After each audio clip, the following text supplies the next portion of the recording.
Guys, welcome to Film Nerds Hour. I'm finally getting to do the intro because King of the podcast over here never lets me. But here we are. It is Just stop giving me that look, Noah. You stop it. You're just surprised that I got to do the intro before you because you were fully expecting to do the intro because you always do.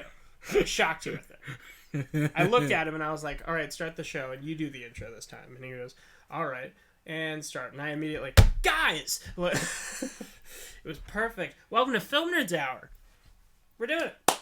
Yes, with your host, Nathaniel Shoemaker. Noah Sweeto freaking clap. What? I don't like clapping. Our people don't like the clap. Yes, we did it. We're shaking hands now. We're shaking hands above the mic. It's on the mic. Can you hear the shaking of the hands? The shake? I'm sorry we're annoying. Welcome. If you did not hear the shake, there's something wrong. Yeah. There's something wrong with you if you didn't hear the shakes. Alright, so last week we covered the fantastic Pacific Rim, and this week we are covering it's interesting, it's different, sequel. Disappointing. Okay, we'll just tell it how it is. Sequel, Pacific Rim Uprising. However, still exciting because we got John Boyega! So, I mean... John, if you're listening to this, we'd love to have you on the show after people are allowed to hug again. Yes, we all want to hug and nerd out with you because that would be so much fun. Imagine that. Despite the crappy script and how little your character got to do, you were great in Star Wars. I don't care what anybody said. Oh, I thought you were going to say Pacific Rim, and I'm like, he got to do way more. He got to do way more in Pacific Rim. He was the main dude. He was the main character. And we will Attack on the Block? Attack on the Block, anybody? We have to do a review on Attack the Block. Well, we're saving it for when he's a guest on the show. We're going to make him watch his own movie. That'll be and torture. Go over it. Yeah. Yeah, exactly. So that's why we're doing it. We, without further ado, are doing Pacific Rim Uprising. I was going to say Pacific Rim Rising. No. So, Pacific Rim Uprising. From 2018, so not that long ago, actually. Yeah, but I don't know why it was called Uprising. Like, I kind of do, but it didn't. Because there's an uprising of the younger generation replacing the newer generation. You know, it's everything you hated about Rise of Skywalker, or The Last Jedi. I mean, he'll do a rant video at some point, guys. At least, don't worry. And this is the one time you're going to hear me relish this, so... You're not going to ketchup it? You're going to hear... What about your mustard? You're going to hear this one time. It's the only time you're ever going to hear it out of my mouth. Is it? The way the execution... Now, don't listen to the full podcast. Go check the movie out for yourself, because it still is definitely worth it. It's the visuals and the fight scenes are great. We have some issues with the story. Yes. We will discuss, and I feel like it has to do with the fact that Guillermo del Toro was only a producer on this film. Yep. As many plot holes.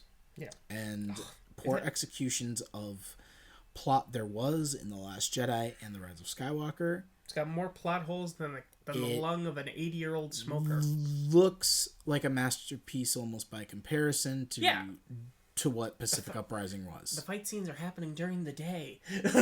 It's so nice. No problem with that, but... No, I'm just saying, it's like they're showing off how better their effects are, because it's happening during the day. Yes, but the effects... Oh, Disney got put to shame on that. Not to diss any of the creators, because we understand that not every studio is granted the amount of time to polish every little thing. Yeah. Like Pacific Rim was. But... And we gotta... Wow, the graphics.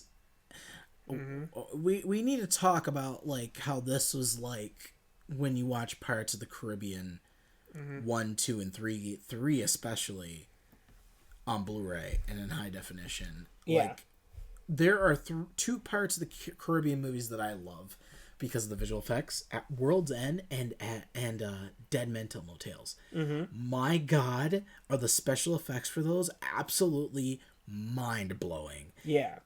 They're up there. I'd still say Pacific Rim is better, even so more so than the Avengers, these two Pacific Rim movies. So, credit to that team, and the credit to the team, which wouldn't surprise me if they ended up on the Pirates of the Caribbean production as Exactly. Well. Wow. Great job. But Pacific Rim Uprising from 2018, we got a few returning cast members, as well as some new faces. So we got Rinko Kikuchi, I hope I said her name right this time, maybe again, I don't know, as returning as Mako Mori. And we got Bern Gorman as Gottlieb and Charlie Day as Newton, of course, coming back. Those are literally the only returning cast members. Scott Eastwood is new, right? Scott Eastwood, yes, he plays Nate Lambert. He and John Boyega as Jake Pentecost. You heard that right. He is the son of Idris Elba's character, which I like that as a character choice of who we're gonna follow for this movie. Like Stacker. Yeah. Mm-hmm. We got Kaylee Spaney as Amara Namani. She most recently was in the sequel to The Craft. I haven't checked that out yet, but I heard all right things from that. I heard those. Mm-hmm. We got Jing Tian as Li Wen Xiao. She's a leader of a corporation. A lot happens with that character. And Adria Arjona as Jules Reyes. She's like the mechanic at this base that we get. And then we're gonna go through real quick the cadet list here, which we have to be excited because Karan Brer. Yeah, he was in Jesse back in the day. Yeah, and he's still in Bunked, I believe. Him and is he? Cameron Boyce, rest in peace, were very close. But he played Cadet Suresh. Suresh, yeah, he was great in this, and he's one of those guys where he's going places for sure. He's one of the few people who are gonna make it out of like the Disney bubble and actually like still act. You know? Well, he also doesn't look and sound like himself too. He's really matured. No. Yeah, He's in his 20s now too. Mm-hmm. We got Ivana Sakano as Victoria, who's been in. She looks familiar. A couple of movies that have come up. The Spy Who Dumped Me with Mila Kunis, and Let It Snow is what you guys are gonna probably know her. Probably it. We got Levi Meaden as Elia, Lily G as Meline, Shirley Rodriguez as Renita. This guy's just a one-word name. Good for you, dude. Mac Enu as Ryochi and Wesley Wong as Jean Hai. And I would feel amiss for not mentioning him because he is important to the story. Shang Jin as Marshal Quan. He is the new marshal of the Jaeger program. So he's very important as well. Yeah, and a lot of the other cast, you can look at for yourself. It's very kind of background characters or people who have a little bit of speaking dialogue. But yeah, we went through the main people you follow throughout this story. Which, it's a pretty beefy main cast for a movie that's not even 2 hours, I would say. And that's not a bad thing. No, I think it's a good thing. I think it was paced nicely. I think it was done well. Yeah. With the cast that they had. However, the script, I think... There's some issues. There's some issues. But the character development and the relationships were surprisingly strong despite the flaws that the script had. Oh, yeah. We'll get into it. But, like, we find out some characters' backstories, and it's like, oh, no. Like, you have every right to be who you are. Okay. Yeah. Yeah. And I enjoyed the comedic moments throughout this movie. None of them felt like... Well, some felt unnecessary, but there was a lot that did feel unnecessary, like you did not need to do it. John Boyega's dialogue never felt unnecessary. His delivery for that humor was fantastic. There was... What did he say in one of the scenes? Oh, yeah. Your top lip and your bottom lip need to meet. And become friends. And become friends. And I was like... You're using that. Yeah. That's a great line. Or also, I like when he's making ice cream and... How many toppings do you need? Don't just me on my toppings. Do not bogart my toppings, mate. It's just like covering ice cream with whipped cream and sprinkles. Yeah, it is truly great. Yeah. So we open up John Boyega's characters recapping for us what we already know from the first film. So, oh wait, I should probably stop. If you guys want to see this yourself, premium subscription for Hulu and Sling TV, you can watch this. And then rentals on Prime, Vudu, Google Play, and YouTube. You know, the standard stuff. But again, if watch it for the action, the story we'll get into. But we're not the biggest fans of that. It's still worth it. Yeah. It's still very much worth it. For sure. If you still want to see robots fight monsters, definitely. Yeah, I mean, it's kind of like with the original Godzilla movies. If you're not somebody who is particularly fond of international film dialogue, it is still definitely one of those things where you can still watch all the destruction and still kind of. There's something in here for there's something in here for you to enjoy, because we did enjoy it to an extent, but it's just we'll get into it. Yeah.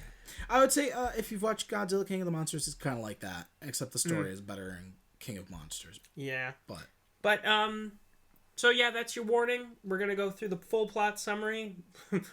I think we're almost at 40 episodes of this show, so that should go without saying at this point what our show is. But still, just so for the people who are new. Yeah, hi. How'd you find us? Unfortunate people who do complain that, well, you didn't say it's a spoiler, so just in case. Yeah, just where we... Be wary. Yeah, I know people are still going to get mad, but whatever. So yeah, come back, watch it, come back, or just stick around if you don't care. But we open up John Boyega's character, Jake Pentecost. He's running over, like, what this world is now. So it's been 10 years since the gate closed. Some places are still very impoverished. But he kind of enjoys it that way. Because, as he says, he'd rather live in half a mansion than a crappy apartment, you know? Which is true. I mean, it's still a lost base. Yeah, exactly. But it's just like these countries where, like, there's kaiju bones everywhere, and it's just, you know, it's very, like, okay. But he's showing that he, like, it's kind of like extreme bartering for him. So, like, it shows him, like, of what he needs to do to survive, because everything has, like, a different monetary value now. So he, like, trades some guy's Oscar for, like, a box of like cereal. Yeah, it was. I think it was like Captain Crunch or like no. What's the one with Tony the Tiger? Frosted Flakes. Frosted Flakes, yeah. And then he traded like I don't even know what it was with some guy, and he got 2 boxes of Oreos. My favorite was he traded a Lamborghini for a case of 20 bottles of Sriracha. And I'm like, okay, that's a choice. Wait, what did he trade again? It was like a Lamborghini. It was like a really nice car for just a little like 20 bottle worth case of Sriracha. I mean, it's like he really loves Sriracha. Granted, I'd say at least he has his priorities and then straight. It cuts to him like going to this place where he's gonna steal some decommissioned Jaeger parts. Like him and these thugs are breaking in to do that. So you get the sense that he like, you know, he steals stuff to get food. You know, it's kind of how it works at this point in his life. You know. Yeah. Because we find out some stuff later in regards to, you know, past and stuff like that. But he ends up, like, they're looking for the core of this one, so they're going to sell it. And these guys, like, he can't find it, so these guys pull a gun on him. He, like, kind of tricks them into, like, falling through a hole.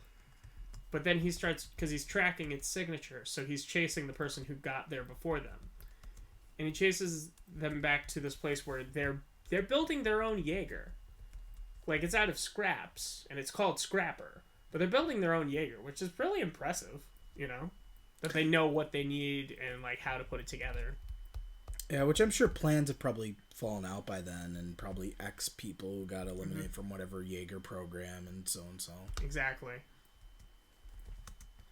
So. But she, like, attacks him. He, like, grabs the pipe from her, and he's like, who are you? And, like, you know, they have, like, a little conversation. He's like, we're going to sell this. And she goes, no, we're not. I need this for when the kaijus come back, so no one's there to help rescue me. Which is, it's an important line of dialogue for those, for what we find out. Because the girl is Amara Namani, who she's, like, how old would you guess she is? Maybe, like, 16, 18? 17, 18, somewhere around there. Yeah, she's not an old person, but a kid, you know? So... young adult. But he got tracked by, like, the cops. So they get into her Jaeger, which is small enough that it only takes a single neural load. So it's a little bitty thing. But she starts piloting it. He's kind of just in it, hanging out.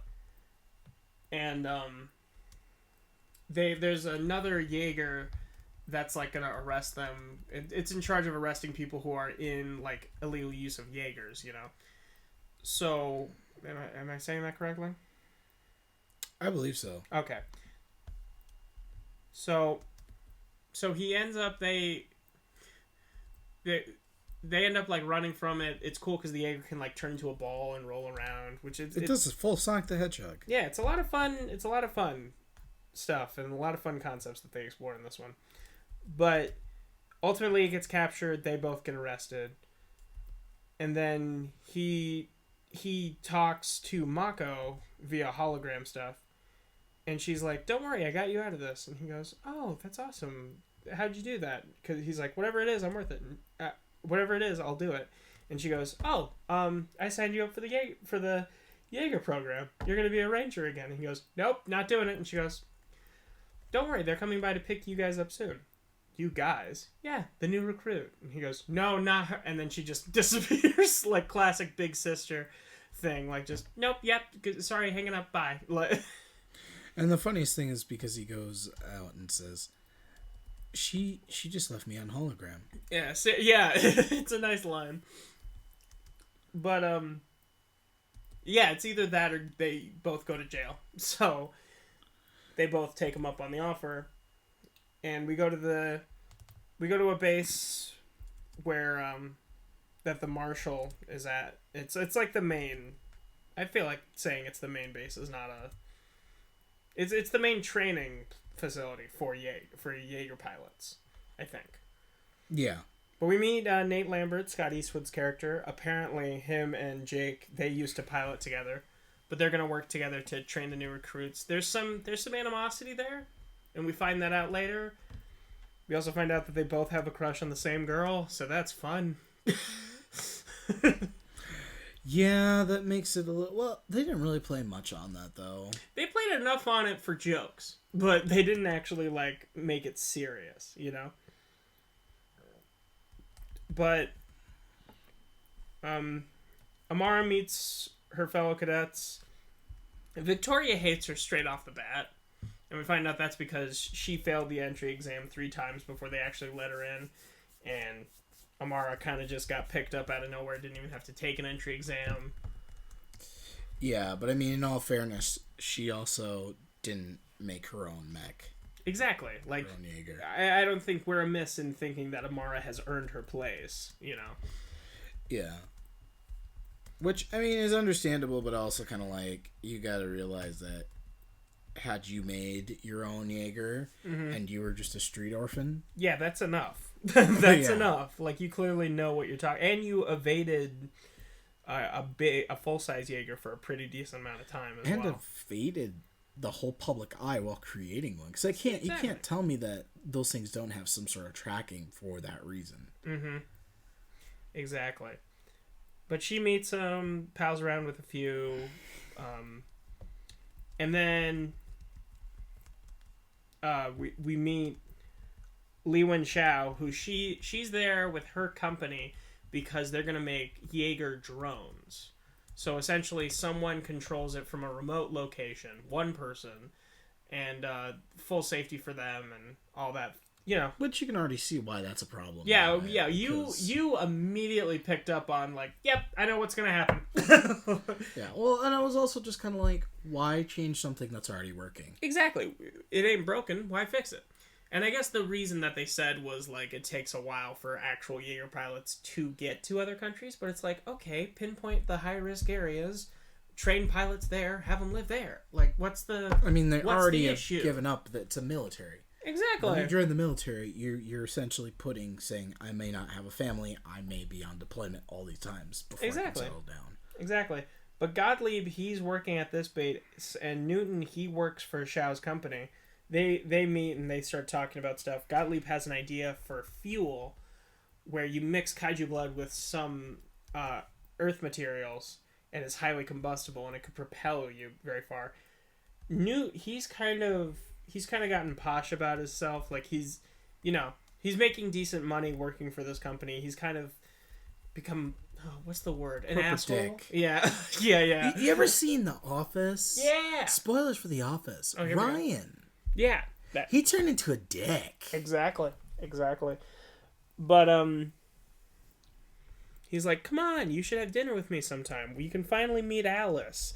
And that's a line that I was like, "Oh no!" Like I was already like, "Okay, he's got a relationship, but why is it like, why hasn't he met?" Like, you know, there's a lot of questions because they were friends at a point, you know.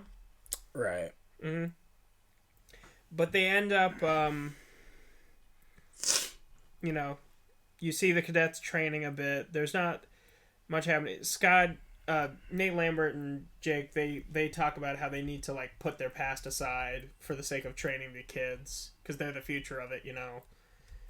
And he talks about how Jake's like the best pilot he's ever seen, so he shouldn't throw away his talent away for his pride.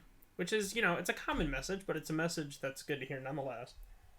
It's always good to hear because it is one of those valuable things, and I don't really think you can avoid it. Yeah, exactly. But Mako says that they're having a vote as to whether or not deploy these drones in the coming days, and the new Gypsy Avenger. I'm not going to know a lot of these Jaegers names, mostly because even though it is the same number of Jaegers, I didn't care as much about these ones. You know what I mean? Yeah, and there is a lot. And, yeah. You know. But Gypsy Avenger is the new Gypsy model. So Nate and Jake are going to stand there kind of as security. So the day happens of, like, the voting. They don't think much is going to happen, but then Obsidian Fury, a rogue Jaeger, just comes out of the water in Sydney, Australia. Sure. So far, of course. Yep. As Coach Steve would say. And starts like just shooting missiles and trying to kill people. Them and Gypsy start fighting. Obsidian's clearly more skilled. Because, you know, Jake and Nate aren't like fully their neural handshake isn't as strong as it once was at a point. Right. But the worst part, and here we start off with the parts we hated plot-wise about this movie. And this is just the beginning. Because they do something we both agreed, extremely unnecessarily. Right? We both agreed on that? Yeah. Yeah, they kill Mako. She gets blown up, and it's a thing where he's almost close enough to save her. Like, the finger of his Jaeger that was going to catch the helicopter touches it, and it crashes and explodes, and she dies. Which they barely had her in the movie. It wasn't even a full hour. It was like only 30 minutes. She was the female lead in the first one, and she dies. What the frick is the purpose of that? Yeah, which, if, like I've always said with Star Wars, was my thing with Luke. Yeah.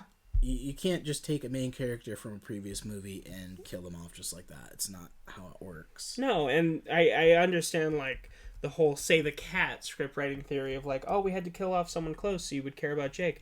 His dad died in the last one. We already cared about him. You know? Like, you said that up front.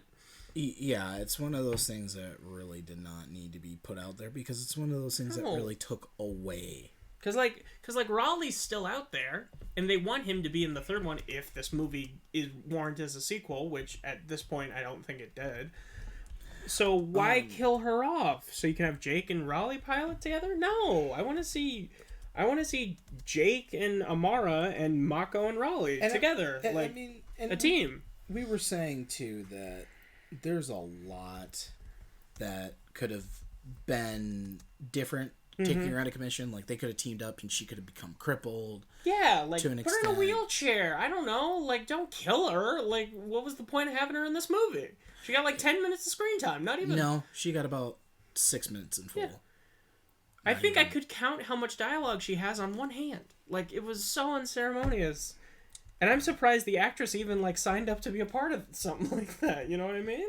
I mean, it was probably just to come back for the fans, as a lot of them do. Yeah. I mean, I think Arnold comes back to Terminator for the fans. I don't think it's for the paycheck.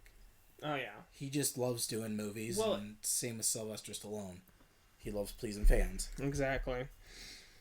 That's like, ugh. That just made me so upset, and it soured the whole experience for me, you know? Yeah. When it's like, it's also a weird position for her to be in. Because it's only been 10 years, so it's like, did she just stop being a pilot after that? Because, like, being a pilot, as we saw in the first one, being a pilot was all she ever wanted to be. So now she's just a diplomat? That doesn't make sense with me. It didn't make sense, and it's like, it wouldn't have been, you would have thought, if anything, Stacker Dine would have encouraged her more to show why we need people. Why we need Jaeger pilots, yeah. Because we need people who can make that sacrifice, and also people... Make those tough calls. Yeah, because, I mean, it's easy to sacrifice, but also when it's not you. Exactly. It's easy to sacrifice something else and just be like, okay, well, it's easy. So, definitely one of the bad choices of this movie that really shouldn't have existed, period. Exactly. But so she dies, Jake doesn't handle it well. Him and Amara, they have a moment because she's trying to work on, because she did a test, like a simulation, and she lost, But to be fair, the as Jake said, it was a high level threat, testing it up against a new person, so it's like maybe ease them into it. But she's been trying to like practice neural handshakes, so Jake, and she apologizes to Jake about what happened, and he's like, "Here, let's try it together." So Jake gets into Amara's memories, and we find out why she's so like trying to prepare for like a kaiju attack. And we both figured probably something happened with her family. We didn't think her whole family died. No, that was... Like, I was thinking maybe she had like a single mom situation and the mom died. No, she had a mom, a dad, a brother. They were attacked on a pier, and she was on the other side, and he goes, "Come on, jump to us." And as she's about to jump, just stomp. And I was like, the hell was that? What the hell was that? Like, just... Punk. And I was like, but I kind of liked it because it really made for the abrupt. That's going to be the last image. Your family was about to help you, and they died. Exactly. Because it was always because of that family photo, and that's what she's always going to blame herself: survivor's guilt. Yeah. If she would have never crossed over to the other side of that bridge before the kaiju came out, she would have been with her family at least. Or maybe they would have started leaving the pier together. They would have been able to leave faster, and not have to worry about her. But it's so weird to me. Like, she's just like, "Come on, jump, honey, you can do it." And then just clunk. It's the abruptness. And I think that both works in its favor and works against it. Yeah, well, I feel like it would be like that in that situation. Like, if someone's getting crushed by a monster, it would just be like, puh. You wouldn't exaggerate it. Like, it would have been but like... it feels like they're copying... It feels like they're taking away Mako's story in a sense. Because, like, Mako, her family died, too. And, like, that's why, at a very young age as well. But I think that's supposed to be, like... Now, and I see from both sides. I kind of like it because it's kind of the same sense of... If you look at, like, any of the Godzilla movies, especially the newer ones, everybody's same story has the same type of story. They all died because of one monster or the other. Yeah, exactly. But it's the circumstances that... make them die. So when it comes to kaiju type movies, I don't really expect the story to be that different. No. Because of the fact that there's only so much you can do. Now, if it were to come to like a slasher film or maybe kind of a monster movie, and they're hunting monsters, kind of like A Quiet Place, take for example. Yeah. There's so many things that you can do and implement with that you could try to kill with the monsters and defeat them. There's only so much you can do with 300 plus foot monsters, though. Exactly. So that part I was a bit understanding. Well, it was a thing of like they felt like they were just trying. I felt like they were just trying to one up it because Mako's family died off screen, and this we actually like see it, so it feels like, you know what I mean. But then again, Mako did get adopted, and she kind of just became an orphan. So I don't know. Yeah, she really fended for herself and improved her intelligence. And I think a lot of that motive, though, was nice to see. Because, it, while we didn't get to see Mako really acknowledge that, one of the things that I really, really liked was thinking of the fact that she's like Mako. She became very, very, very ambitious. Yeah. Didn't want anybody to fight her battles for her after that. And she wanted to kick some kaiju ass for her family. And she wanted to be able to take that initiative to show somebody else. Don't be saved, but don't rely on everybody else. Rely on yourself. Exactly. And I don't think they really explain that very well. That the whole reason that she wanted to not have to rely on anybody else, which, granted, I love that this movie didn't really push the kind of feminazi agenda. Oh, yeah, they could have. They totally could have. It wasn't the whole SJW thing. What really made this nice is that a female character was a female character in the series. Yeah. But it passes the, Mary Sue test? No, it's not the Mary Sue test. I think it's like the, I can't remember the name of the test, but the test, there's a test where if you can tell, I'll look it up later, but there's a test in movies that people do where the test is, do two female characters in the movie have a conversation it's Mary Sue. Isn't no, let me talk. That have a conversation that isn't about a male character. The Mary Sue test is a character who is a female character who just does everything correctly because plot. That's a completely different thing. Okay. I feel like there's some wrong. Maybe I am thinking of something else. You're thinking of something else, 100%. But anyway, it was nice to have her just as a character to be a character, not. Yeah. I'm sorry if I came harsh there, but you were interrupting me, and you know how I get about that. No, it's fine. Don't worry, audience. We're fine. We're still best friends. Yeah. We fist bumped. It was forced, but whatever. No, but I just feel like the message wasn't properly explained. That it was about her wanting to go out and just be her own person and show that you don't need to have big fancy suits and everybody there to rescue you. You can contribute. Yeah, exactly. When a threat comes. And that was the kind of same with Mako, that was kind of her ambition too. Yeah. So then we cut back to Shao's business place. The drone stuff, they're going to have to like ramp up production within 48 hours because they got approval after the attack. So Newt's like, "All right, let's ramp up production," and his assistant's like, "That's impossible." He goes, "It is? Well, you're fired. Or you're promoted, depending on how this goes." Which, it's kind of like, you need to realize, dude, that this is not all about you. Yeah. It's I mean, it's a thing where he got pushed by his boss, so he, as a boss, is pushing his underlings. Yeah. It's a cycle. But I mean, it's kind of like,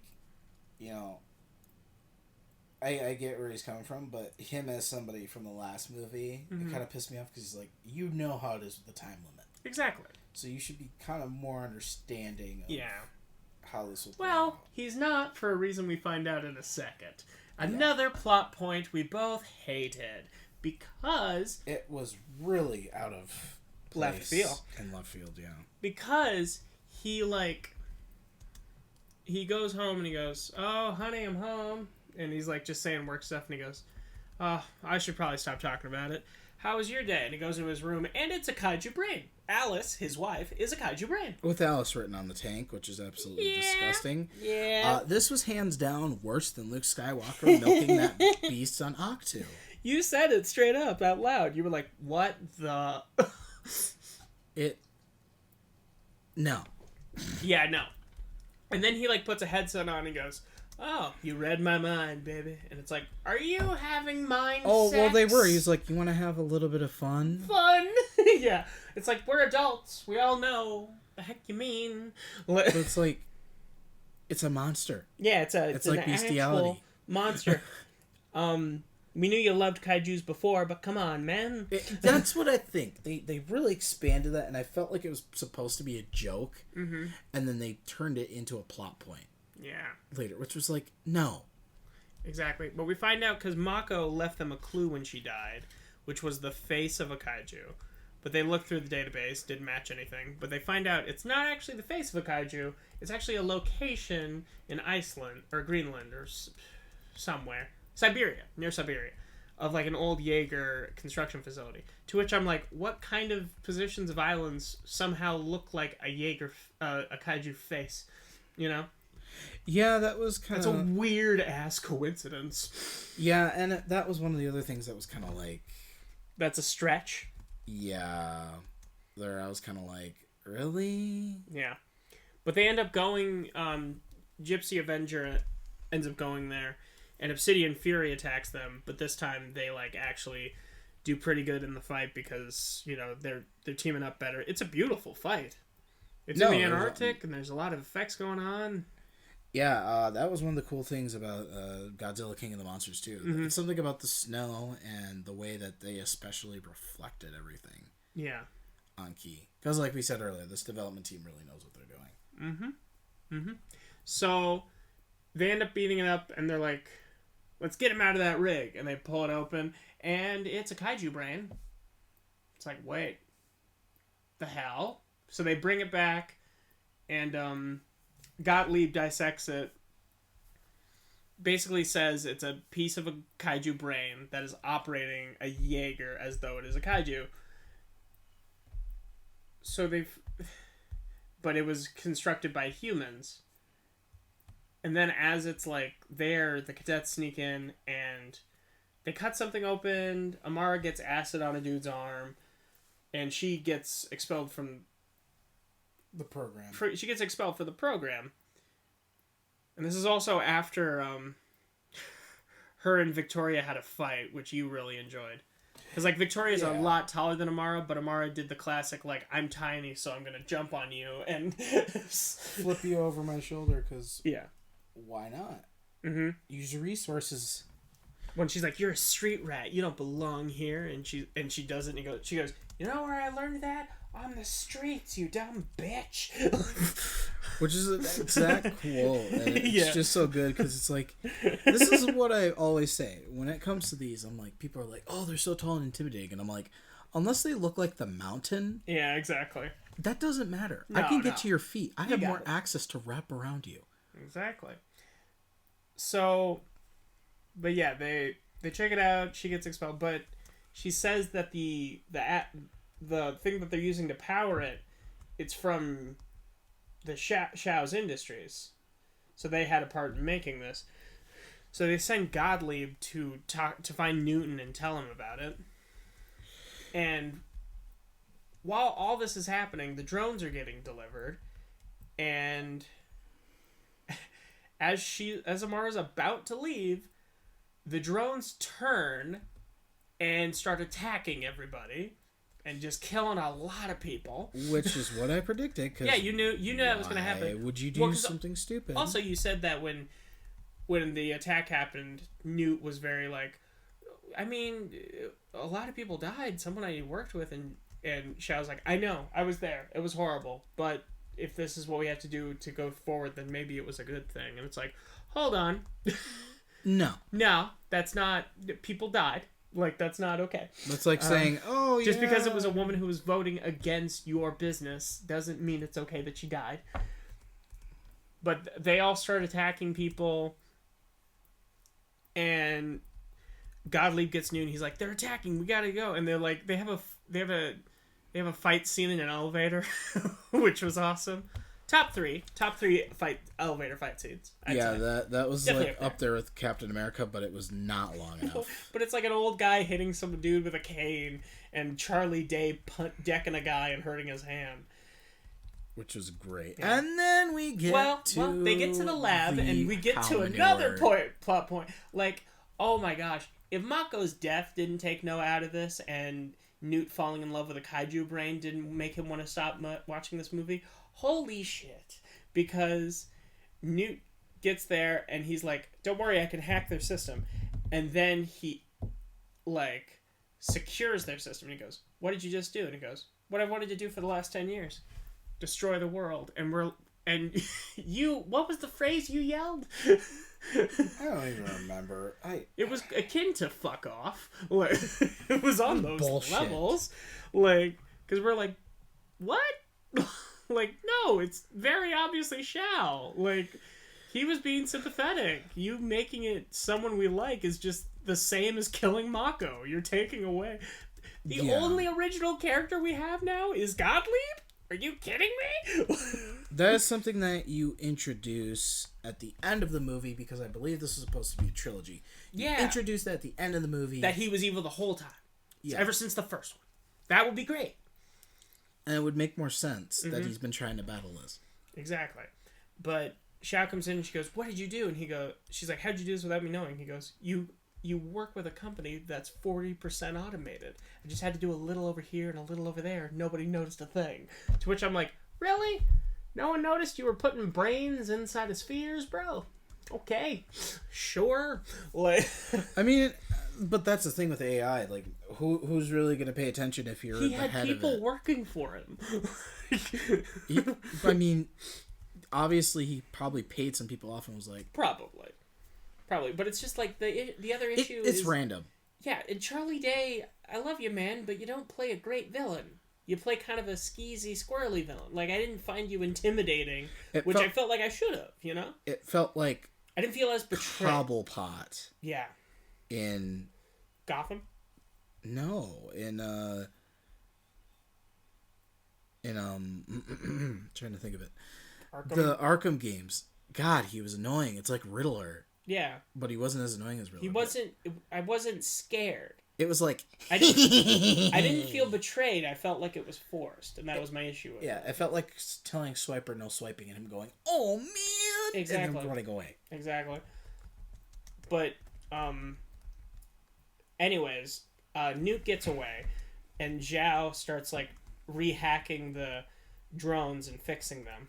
And I love how she had her hair up, but by the time she's hacking the drones, her hair is down. So I'm like, what, are you signaling she's good? Like, what is this? Oh, yeah. It's literally the equivalent. I have my hair down. Now I am good. Okay. Well, it's literally the equivalent of Tobey Maguire's, oh, I want to look goth, I'm bad. Exactly. And scrapes his hair down. It's like...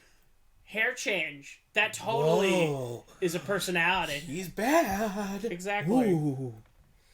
Like, before, she wouldn't even shake the marshal's hand. The marshal. Like, what the heck is the deal with that? Like, I realized I was wrong. Please forgive me. Exactly. No, like...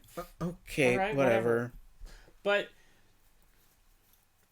so the drones get destroyed. A lot of people died.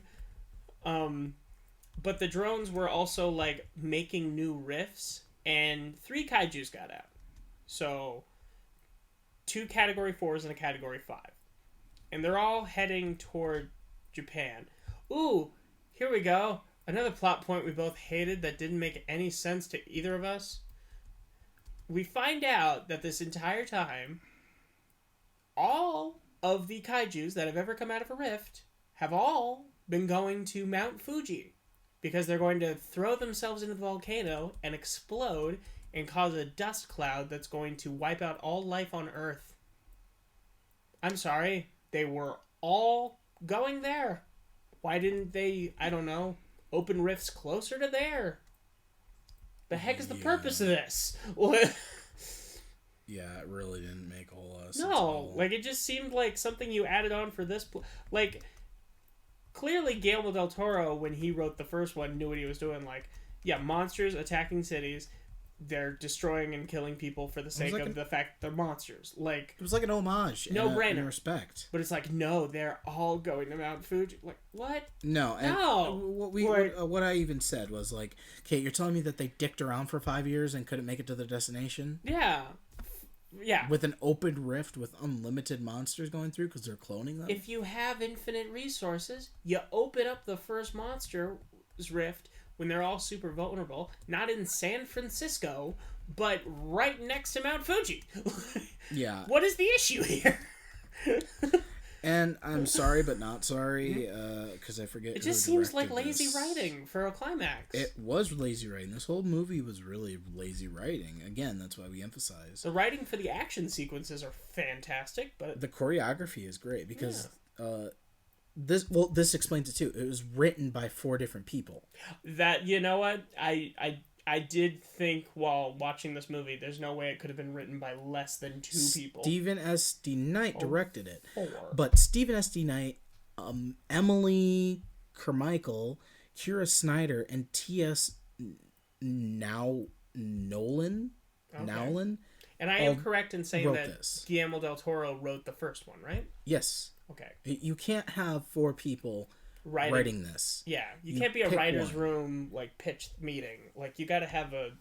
I mean, no shade to Steven DeKnight, but come on, man. Yeah.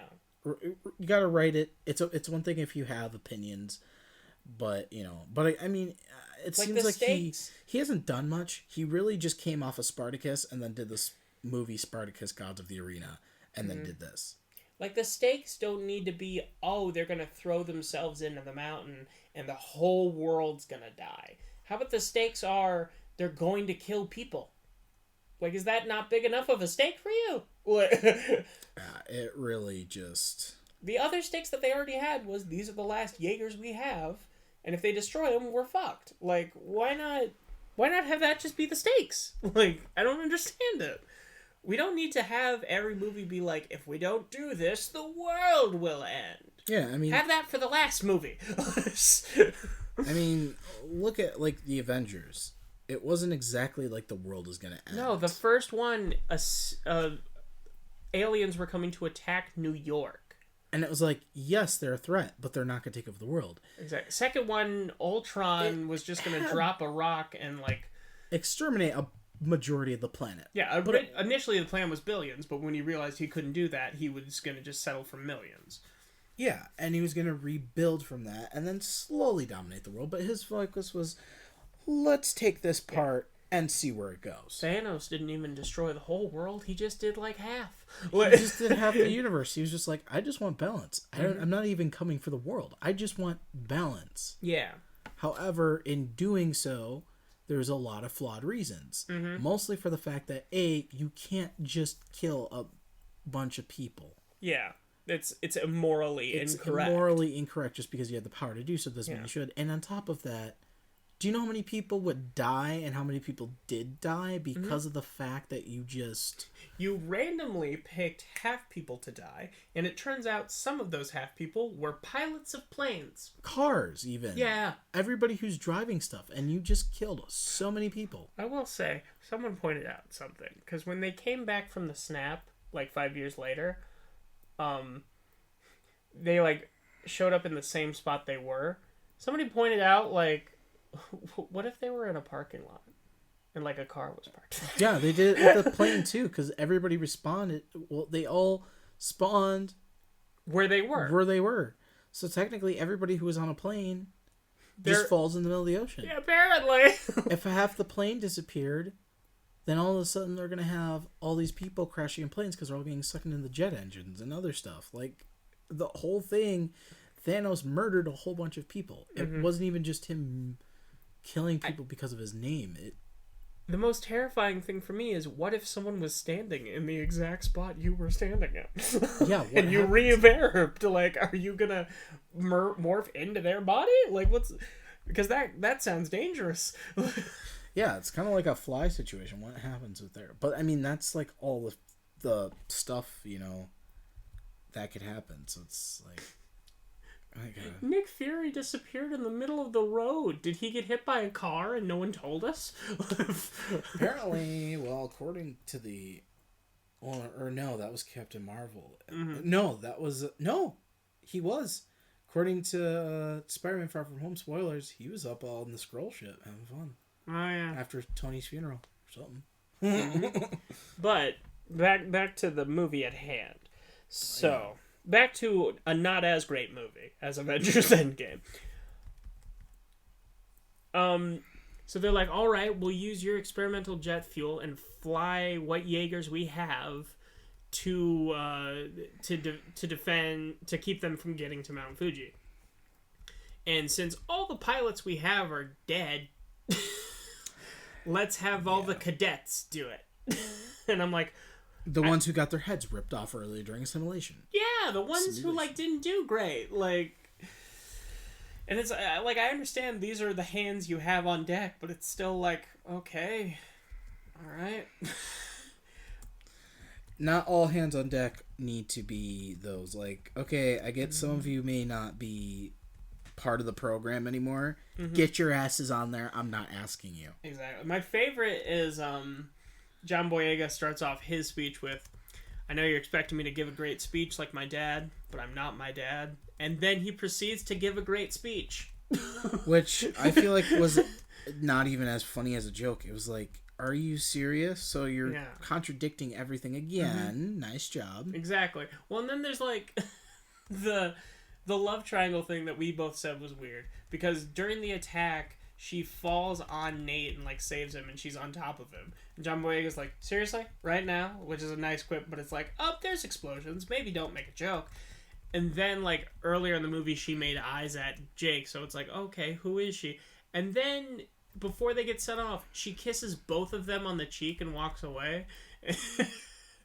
And Jake is like, were you as confused as I am? It's like before Leia and Luke were supposed to be siblings. And she kissed both Han and Luke. She just made out with Han and Luke. And it was like, what do I do with this information now? Yeah, exactly. Like, what's the... Alright, Are we going to have a threesome? Are we going to do a Jean Grey and, Logan Cyclops and Logan? Scott Summers? Yeah.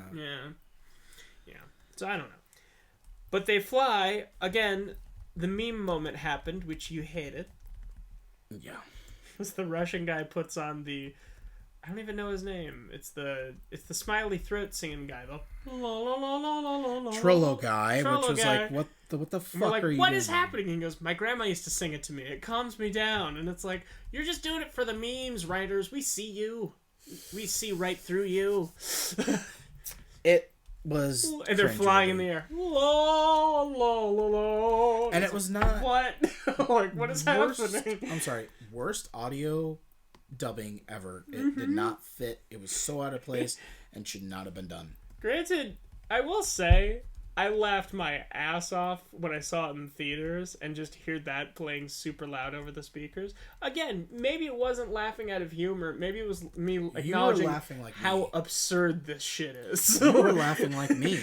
Keep in mind, when I was laughing at this movie, I was not laughing at entertainment. I was laughing at how god-awful it was. Baffling, some of the shit that happens in this film. What were you people high when you wrote the script? Yeah. Alright, guys, before we get into this writing session, here's a bong. If we all take a rip, I feel like we'll just be closer together. Yeah, y'all took some Adderall and wrote like Brian. Oh my god. He goes to visit George R.R. Martin. Like Doctor Strange Magical Mystery Tour thing, where it's like, you guys were definitely on acid when you wrote that. Like, he flies through space in through his own eye, and then there's a bunch of baby hands. Yeah, but at least... At least that was, at least that was a part of the plot. It was pivotal. It was necessary. Exactly. And so they get to the city, and they all have superhero landings, except for one who slides in from the corner, to which I'm like, what is this more weird humor? Like, this is supposed to be epic. What is this? Yeah. But then they start fighting, and it's rad. It's an awesome fight sequence. The choreography, like I said, is absolutely like they punch one of them. He absorbs the kinetic energy and like rechannels it, and then one robot slides under the other robot and just like smacks the thing. One dude has like an electric whip, and one's like super fast, and like Saber Athena. That's the only one I remember. She's super fast and like has dual swords, which are super cool. It's awesome. She's like high kicking and stabbing. It's such a great sequence. And then Newt's on the roof, and he sends out these like electronic things. I don't even know what the heck they were. And apparently I saw from the trailers there was going to be a scene where like those things are fighting on the ground, and you see Nate, Scott Eastwood's character, shooting at them with a gun. And I'm like, okay, I can see why you didn't have that in, because that would be making no sense. Well, it would have fit with the tone of the rest of the movie. Yeah. Well, because they come out, and they, like, all the monsters that are getting beat, they, like, have them merge together into one big-ass monster. Right. And it roars... like Godzilla. Yeah, straight up. And, like, breaks windows, causes cars to fly. But it wasn't... I like the idea of a giant monster. Here's what I'm wondering. If you were expecting to get a third, what the heck are you doing for the final boss? Let's make it even bigger! Let's make it the size of Earth. Yeah, it's like the fourth Starship Troopers, where like the whole planet is a bug. I don't even get into the animated ones. I was done after 2. Mm-hmm, yeah. Ugh. I was like watching. Say what you will about Margaret, 2. Their concept was not bad. No, that's what I said. I was done after 2 And because 3 was just like, okay, you got the original guy back, but glad you had to fill it with sex. Yeah, because that made a whole lot of sense. Exactly. But it's like this giant thing. Of course, one of the rookie guys just straight up charges it. They're like, stand back. And they're like, no, we got this. And I'm like, oh, do you got this? Do you? Which is exactly why they called you cadets. Yeah, like you're disobeying a direct order, and as a result, they get bitch slapped across the the city, and one of them dies. Which, I'm sorry. Oh, yeah. How stupid do you need to be to disobey an order with that? Because that's called court-martialing. Yeah, exactly. When you get back. So you would have thought if you're smart enough to make it into this government program, you should realize that you will get your ass court-martialed as soon as you're done. Well, they were all charging, and then 3 of them got knocked down, but they're the only one that didn't. So it's sorry, when your superior says hold back, you hold back. There are very minimal, like if you know that you can save lives and you have enough confidence. But again, it's looking from a perspective. You were also pissed because the guy who kept running and was like, we got this, he's not the one who died. The guy from Jesse, who we both agreed one of the best actors in this movie, is the one who died. Yeah, and he should have died instead. He shouldn't. Yeah, no. And that was very stupid. I mean, it was like, you're killing off all these good, likable characters. And spoiler, he's the only cadet that dies. Why just kill one off? You know what I mean? Well, it's kind of like, why kill all the ethnicities off? Because the only major ethnicities that died in this movie, people who died were ethnicities, if you think about it. Yeah, because the Marshal died too. He was Chinese. Yeah. Yep. Yeah. And Mako's Japanese, and this guy's Indian. Is Indian, so it was like that was another thing that really pissed me off. Is he Indian or is he like Pakistani or? No, I believe he's Indian. Okay. But that really pissed me off too, because I'm like, why'd you need to kill every single fucking ethnicity in this movie? No white person dies in this movie. Yeah, no major white person dies in this, and why did you have to take the one good guy that was really fun, that was white, and turn him into a D-list villain? Yeah, exactly. Like, I'll take over the world. And also, Skeletor. Yeah, pretty much. Yeah, and it's like the other part of this too. Hey man. Oh my god! Why did you need to feel the need to, when one of the mechs got one of the Jaegers got bitch slapped? Mm-hmm. Why did their fist need to barely touch a car? It touched a car and it was like, and see, that's, I think, again, us having an issue with that is more an issue with this movie as a whole, because in the first Pacific Rim, his foot touches like a metal thing and bends it, and there's some birds that fly. His fist touches a pendulum thing and it moves slightly, and we both enjoyed both of those moments. But at this point, it's like, because it was all nothing but stupid ass comedy that drained my brain. Like this had way more comedy than the first Pacific Rim, and I feel like, call me crazy, I feel like it might have been because this movie was probably made so they could market toy sales, which I hate it when that happens. Sorry, like, I enjoy movies that are made for the sake of being movies. Like, well, and it's like, the first movie made fun of the fact that they made toys out of kaijus. Well, yeah, and it's also like, what runs through your head when you're making these types of movies? Like, you know, you need to have a serious overtone. When you make Gwen Stacy getting killed in The Amazing Spider-Man, you don't put a freaking laugh track over it. Yeah. You don't put like da da da da da da da da. Yeah, it's like, you know. It's that's what it felt like to me a lot of the time. Mm-hmm. It's weird, but the other three start fighting it because they have to. It has 3 brains that they have to take out. Sure, you figured that out. Why not? And they get 2, but all the Jaegers get like freaking wrecked, man. Like, it sucks. And then it starts just walking towards Mount Fuji, but then they drop in Scrapper, who's being remotely piloted by Zhao. Which I think just making us try to love her, like after spending the whole movie making sure we hated her, so we wouldn't expect the switch. Yeah, which was very stupid. Your character of non-caring should speak for itself. Make us like her at first if you're doing this. Like it was the same thing with Kylo Ren, except for the very get-go. Mm-hmm. What was nice about Kylo Ren is that they made him with the confliction. Mm-hmm. So already in the first movie, you kind of sympathize with him because you were like, he doesn't really want to do this, but he feels like this is the only way at this point. Yep. He feels like he has to do it to be who he is going to be. Yeah. This one, she just feels like maybe there was a lot riding on the business that they didn't get into in the plot, but she feels like she's just being rude for the sake of being rude. Like, I don't... Yeah, and now she's doing self-sacrifice? I don't buy it. I don't buy it. What really pissed me off, too, is that, like we said last week, the robot does all these Sonic the Hedgehogs off these buildings and just completely obliterates them and jumps through multiple ones. And it's like, yeah, it's cool, but... Scrapper, yeah. It just felt like, at that point, it was just destruction for destruction. Well, and I like the concept of it being a Jaeger that's small enough to just be piloted by one person. That's cool. And remotely. But it was like, you don't need to add more destruction now just for the sake of destruction. You can't make that up because you didn't decide to put Kaiju in it. Mm-hmm. I do like the bit where he's like...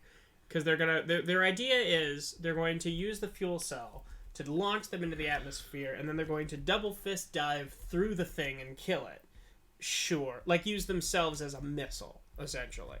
Because I guess every Pacific Rim movie has to end with Gypsy dying. I guess. Apparently. Or there being no Jaegers left. I guess. I don't frickin' know anymore. It really shows that Del Toro should have just came back. Yeah. He would have given us a great sequel, and we'd probably have a third one by now. Yeah, and it should have been clear when it came to stuff like Terminator, why James Cameron said, you should just wait till I make time. Yeah, exactly. And surprise, surprise. Nope, cash grab took precedent over that, and bad movie. So, they, no, the funny part is when he's breaking the thing and John Boyega's character goes, yeah, move those little legs. I did like that. All of John's comedic dialogue was great, I feel like. That's just because John Boyega is John Boyega. He's great. It's hard to get away from he's a great dude. How amazing he is. He's awesome. So, they, like, weld it to the fist. They fly it in the air. And then they kind of dive down. Oh, and I forgot to mention, during the whole fight thing, Nate got hurt, so now Amara is piloting with Jake. I guess maybe I forgot to mention it because they don't make a big deal out of it. I really didn't. Other than the fact that when she's running and she slow-mo jumps to try and get to the Jaeger, she's just caught in the hand. Like it's nothing. Why do we have a dramatic moment if just the hand was going to pick her up? Of slow-mo. And I understand. Ridiculous. I understand. Movies in 3D, great, but we don't need that many slow motion shots. I'm sorry, Michael Bay makes nothing but explosions in the Transformers movies, and we don't need that every single second. You want to show me slow mo shots? Do it of like the monsters fighting, like in the first one when Leatherback gets punched and his face caves in. That's an awesome slow mo shot. All the slow-mo shots in this movie are of the people doing the most boring shit. Ooh, oh, I'm running. My hair is in the midair. Like, what are you talking about right now? And again, we are in no way insulting the actors. The actors did a great job. No, we're editing. Questioning the director's editing. Choices. Yeah, and the script to sign off on this. And another thing too is like Rick and Morty. Yeah. Spoilers for the final episode in season 4. Mm-hmm. Phoenix Person versus Rick Sanchez. Yeah. The slow-mos for those were amazing because not only was it a couple of awesome slow-mos, they did some Mortal Kombat shit. Yeah. By showing x-rays of what was happening with Rick's body. Awesome. And how cybernetic everything was inside of it. Mm-hmm. Like, it was boss. It was how a slow-mo scene, like when you think of it, should be.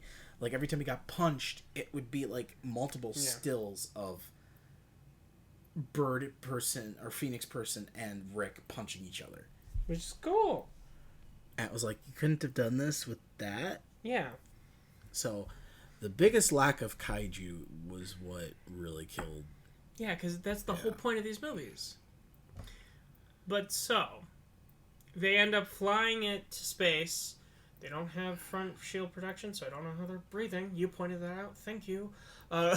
Yeah. And they kind of double fist dive down, and they're going to use Jake's escape pod, because they only have one in Gypsy, because they used Nate's already. But it doesn't work, so they both just get in Scrapper, and Avenger flies through it in spectacular fashion. I agree. Special effects, people. Good job. That looked awesome.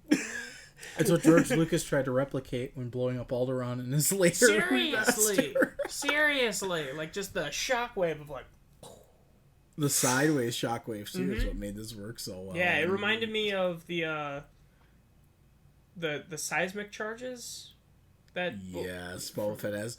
Where it literally sucks every bit of air. Even sound. Of the sound and air out of everything. It just goes... Yeah, it reminds me of that. So yeah, it turns out they're both fine. They have like a funny moment. They throw snow at each other, but I was okay with it because they're young, you know. Yeah, it felt out of place, but it was like, okay, but you get to celebrate because, again, you just did wipe the kaiju out of existence again. You obliterated it, both fists through the face. Like, it was awesome. The fact that it was ripped in half. And then they also captured Newt, and there's an end credit scene where they're interrogating him, and he's like, "Do you think you'll stop us?" And he goes, "Oh yeah, because we're taking the fight to them." Something along those lines. And it's like, why? Why does the third one always have to be, we're taking the battle to them? Transformers did it. Independence Day tried to do it. Sorry, second one tanked. Wow, that movie. Wow, why are you doing it? Like, why is the third one gotta be, we're no longer defending Earth, we're going on the attack? You couldn't have gone on the attack in the second one? I feel like it's always been kind of like a final thing, but it's like you can always do it differently. Yeah, or do what Infinity War did. Split into two parts. Yeah. Come back, realize that you might have to go back or go to other locations. Yeah. It'd be cool if maybe they pulled, like... Have you ever seen Falling Skies? Yeah, I haven't finished it yet, but I have all 5 seasons. It's a great show. It's on HBO Max if anyone here wants to check it out. Highly recommend that show. But it's basically an alien invasion show. And then in the later seasons, spoilers, they team up with other aliens to fight these aliens. Which I think I made it to that. But it's a thing of like, wait, what if Earth got contacted? Because these aliens, the precursors, they've obviously like terraformed other planets and taken their resources before. There's got to be like some aliens out there who like escaped or survived. Same with the kaiju, because the fact that they're coming from a different dimension. Exactly. Like, have the other aliens like go with you and like team up and help you share what knowledge they know and get some revenge for their planets too, you know? I'd love to see some alien characters in this movie that are good guys, you know? Which kind of also didn't make sense that the rift even opened back up, or that they didn't find a different way. Well, they opened it up because the drones were sharing their energy to open a hole in the space-time. So that I bought to an extent, I guess. Because it was kind of like... Okay, which I'm glad they did, because like the first one, they kind of destroyed their means of coming back. You made me realize another thing, Noah. Okay, so they say that all three of them popped up in different places on Earth and they were all converging towards Mount Fuji. Why didn't they have all the drones just land outside of Japan? And then shoot the lasers? And then a bunch of monsters come up and they're right there. Because that would have been too expensive and make too much sense for that would have made too much sense for the plot, I guess. It would have made too much of a AAA movie with a AAA studio of effects and a AAA sense into the fact. And we'd already got... These are aliens who have done multiple conquests. You think they would have been smarter. They were smarter in the first one, evidently, but apparently they got dumber because... They were super smart in the first one because they didn't expect... You know what, that would explain it. What if their smartest people were in that area that Gypsy Danger blew up? I'm pretty sure that's like the head of their government and their science community. I'm pretty sure that's the only way that they could do it, considering the fact of, well, just... Either that or saying how stupid they were with the brains of humans. Exactly. Human-made kaiju. Which, I'm sorry, was he screwing the brain or something? No. It's probably he was probably using tissue from the brain and making clones of it. Okay, because that's still just as weird. Yeah, it's still upsetting for that character. Why'd they do it Because dirty? it's like, dude. Ugh. And were they gonna have a thing? You're sleeping with mother brain. For the third one, were they gonna have a thing where Newt's evil the entire time, and then they break him out of it, and he's just gonna be good again, and we're just gonna accept that? Like, no. What? Yeah. Or were they gonna have him do a noble sacrifice like every movie series does? Yeah, it was just very unnecessary, very unneeded, and I could have very much done without it. And I was very much glad when this movie ended. And again, fight sequences are great. If you enjoy that bit, watch it. We're both just saying we did not care for the plot. Still enjoyed it. It's a great movie overall. I give it a solid C. You know, it's just I give it a C plus because of its effects. The effects. So I mean, and again, the point of these movies is to watch monsters fight robots. So sure, I give it a 60. Well, I give it probably a 59 to 60% in my scale. I'll give it a 65 or a 70. I'd say. Again, it's just there's some points in the plot that we just can't overlook because it just feels very like they're doing Del Toro dirty. Like they just took his concept and then changed some stuff plot wise. Yeah, and you can't do that. You can't replicate a movie, include some new stuff, and then hope it works. Exactly. Like you can't just take a concept from someone and then just try it. Take the characters and just disrespect everything that they stood for. Exactly. And we all know what I feel about those. And to the director, if you ever hear this, you ain't gonna hear this shit. I'm sure you tried the best you could. It's just we weren't fans. Sorry. No, I mean, just fans of the visual effects. Yeah. Whatever choreography went down was great that got approved, but great casting. Not there never needs to be a screenplay with more than I don't care even if the series turned out good. There does not need to be a screenplay written by more than 2 people. No. It's not like TV shows where you got a writer's room of 20 coming up with bits. Yeah. You know. You have that when you are writing a show. Movie not is a different. movie. Yeah. Unless they are writing a trilogy. In the case of like Turbo Kid, where they knew what they wanted and more or less the reason that they all directed it is probably because they each had different segments, and that's why Turbo Kid turned out the way it did. Exactly. So, but without further ado, that was Pacific Rim Uprising. What did you guys think? Let us know on our Instagram, our Facebook community. Get connected over there. Email us at nerdshour@gmail.com, or feel free to drop a comment on the YouTube post as we upload them in there too. If you watch them on YouTube, leave a comment there. Yes, and then when this uploads, it shall simultaneously be in sync with Spotify and Anchor, so they should upload at the same time at noon every day. About 12:15, I believe it is, on YouTube daily. And if you are not listening on this to Anchor or Spotify, please tell whoever or however you're listening to it. Well, let's be clear, because we are pre-recording this, so I wouldn't put it past us that we could possibly be put on other platforms. Yeah. By that point, it's just a very, like... Have you experienced things where we're getting put on platforms and we're not getting any credit for it? Nope, not yet. But if you are listening to it on a shady site, considering the fact that we do only upload to 3... As of recording this, yeah. Yeah. Then I don't know how you're listening to this, and tell whoever that they're not supposed to be listening on there. Yeah, I mean, again, we'll update accordingly. When we'll announce on our channel and our Facebook when we're getting put on new platforms. So check that, and like, if we are announced that we are on there now, like don't weasel on anybody. Or email us, you know. Yeah. We'll figure it out. And email us what platform you prefer, and we'll try our best to get on there. If you want us to be on Stitcher, Audio Boom, SoundCloud, Apple, we'll try. We'll give our best. Google Play, whatever.